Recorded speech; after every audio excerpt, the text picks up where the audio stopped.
So I came by a particular conversation on TikTok that I found very interesting, definitely my level of work, and I wanted to share with you guys, right? So it started with this creator by the name Yooze, TikTok creator. He made this video where he said this. Why is this the only dog breed that exists in Africa?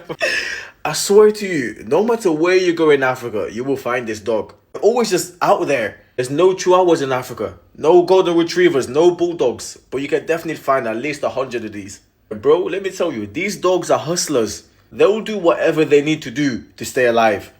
And nobody owns them. Like, I swear to you, these dogs are more of a neighbor than they are a pet. Like, no one really keeps them as a pet. It's more like you're living next to them. I had one of these when I was in Casamance, bro. We used to feed him chebujan. He's eating that. Bro, you give him mafe, he's eating that. No matter what you give him, he's gonna down it. This is the real definition of like hustle and hard work and survival, bro. These dogs run businesses, gangs, anything you can think of. Look at him, bro. This is the default setting of dogs. Like, it's such a plain looking dog. There's nothing really special about it. But to me, that's what makes it so special. And don't be fooled, bro. They're never alone. I remember I chased one when I was younger. I turned around, there was about 6 coming my way, bro. I had to leg it. They are the definition of standing together, of no I in team. I don't think I've ever seen these dogs fight, but they'll chase the hell out of you though. So that's it, I'm saying it. This is officially the dog of Africa.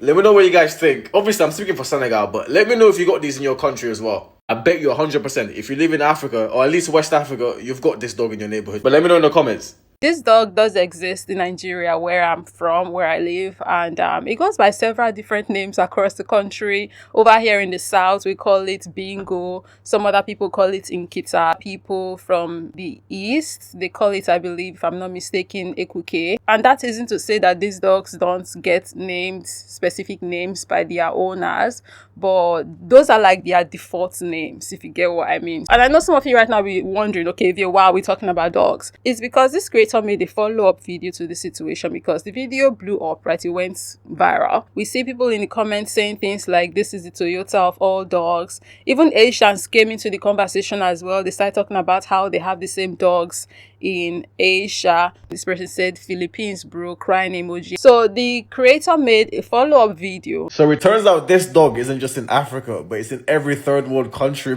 I've had so many people comment on my last video saying, yeah, we got this in this country, we got this in that country. They're saying you can find this dog in Jamaica, Haiti, South America. Someone said in India, bro. So forget African dog. This is officially the dog of the third worlds, bro.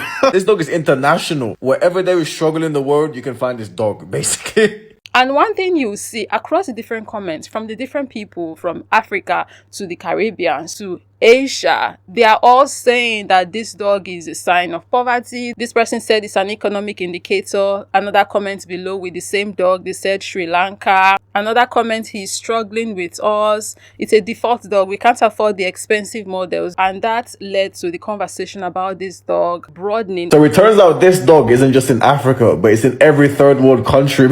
I just had to stitch that video because those dogs are a very good example of how capitalism and imperialism really affected third world countries. And you see it in a lot of different continents, whether it's in Africa, South America, South Asia, the Caribbean. You constantly see how these dogs have become a metaphor for colonized people. What's very fascinating about these dogs is that these dogs are landrace dogs, meaning they're not one breed, but they're a collection of different breeds of animals. That can probably explain why they have a very odd lineage. These dogs can be traced to even some of the first dogs that were ever domesticated in the world, meaning they are part of one of the oldest lineages of dogs. What's also very interesting is that these dogs are a very good example of the type of sentiment that a lot of indigenous societies had when it came to ownership. You often hear a lot of people saying these dogs just go around eating whatever they can find, eating from anyone who's able to offer them food. They'll move from one compound to the other. They don't really have a place where they can stay permanently. And that's because when you look at a lot of African or indigenous societies across the world, ownership was based on the community. It was about the community owning something. It meant things like dogs did not belong to one person. They belonged to the community. It meant that this dog could go around eating from anybody who would offer it food, moving around freely because they lived alongside humans. They did not have one particular owner. They belonged to the village. And you still see how this type of domestication has really affected the psyche of these dogs, because that is how they behave even to this day. They move around, ravaging, eating from whatever they can find. Colonization brought European notions of animal ownership, breeding, and class. You can see how this reflects in different species of dogs. Animals like German Shepherds became tied to control and policing. Animals like Golden Retrievers became tied to sport hunting. Lapdogs became symbols of wealth and being upper class. These were dogs that were owned, bred, and controlled by colonizers and wealthy African elites who were trying to adopt to a European lifestyle. What ended up happening is that the African dog, as we call it, became demonized. It became a symbol of poverty, of being backward. These dogs were called strays, or called illegitimate, or called mongrels, and they constantly became ridiculed, and dogs that were associated with being poor, being lower class, and we still see that till this day. So you see this mindset of, okay, the foreign dogs, they are the ones that deserve to be indoor dogs, right? You can buy them, and for crazy amounts, by the way. These dogs are not cheap, but people are doing what they want to do. If that's what makes you happy, enjoy it, right? And so I'm not dogging on, no pun intended. Let me change the word. I'm not shitting on people who do this, wanting, to have these foreign breeds, right? I mean, it's fine. What I'm saying is the class situation, this mindset of if it's foreign, it's better. If it's foreign, it's more deserving of care and pamper. It's more beautiful. It's more intelligent even. If you're doing it, stop it.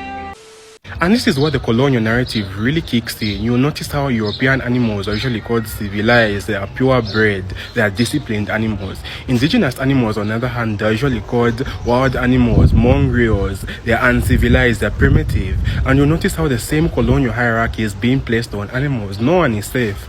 What's even crazy is that landrace dogs persisted because they are survivors. These dogs were able to live off human scraps, scavenging from one place to the other. They were able to adapt to their environment, and they feel like they're such a good mirror of what colonized people had to go through throughout history. They really show you how resilient these dogs were. They didn't need any vaccines, they didn't need to be fed food, but they were still able to survive on their own, and they're a very good testament to just how resilient colonized people have been throughout history. These dogs are so symbolic of how colonized people have been treated throughout history. You'll find that everywhere where there are these harmful systems, colonization, capitalism, imperialism, these dogs are right there living with the people who have suffered all of the exploitation and negligence that those systems have caused. They are very symbolic to the resilience and just what colonized people have gone through throughout time. It is that deep. It really is. And the thing is that when you see it, you cannot unsee it. Colonialism really did a number on us. I saw someone in the comments say something in the lines of, even dogs now are political, something like that. And the truth of the matter is, everything is political. From the food we eat, to the clothes we wear, to the kind of cars we drive, to the kind of houses we live in. Like, literally everything is political. It's just a matter of, are you woke enough to see it, I guess. People do the same thing with cats, our local cats. While bingos are seen as too local and not deserving of, the kind of pampering that they give to the foreign breeds of dogs, cats, on the other hand, are seen as agents of the devil, basically. Nigeria is a very religious country, Abrahamic religious country to be more specific. And the reason why I'm mentioning religion right now is because there is this thing about the devil and the witches. But what are the things in our houses that the witches and demons can use to monitor us and attack us? I'll tell you 5 of them. Number 1 is pets, especially cats. It strongly plays into why cats are perceived as these evil creatures. Did you know back in the day, black cats weren't just demonized, they were murdered? During the Middle Ages, black cats were hunted across Europe. And not because they were dangerous, but because the church said they were. So you see situations where people would spend millions of naira buying foreign cats. They don't mind putting these cats in their homes. They don't mind, taking these cats to the vets and whatnot. They really pamper these cats, right? But when it comes to the local cats, they don't give them that same treatment.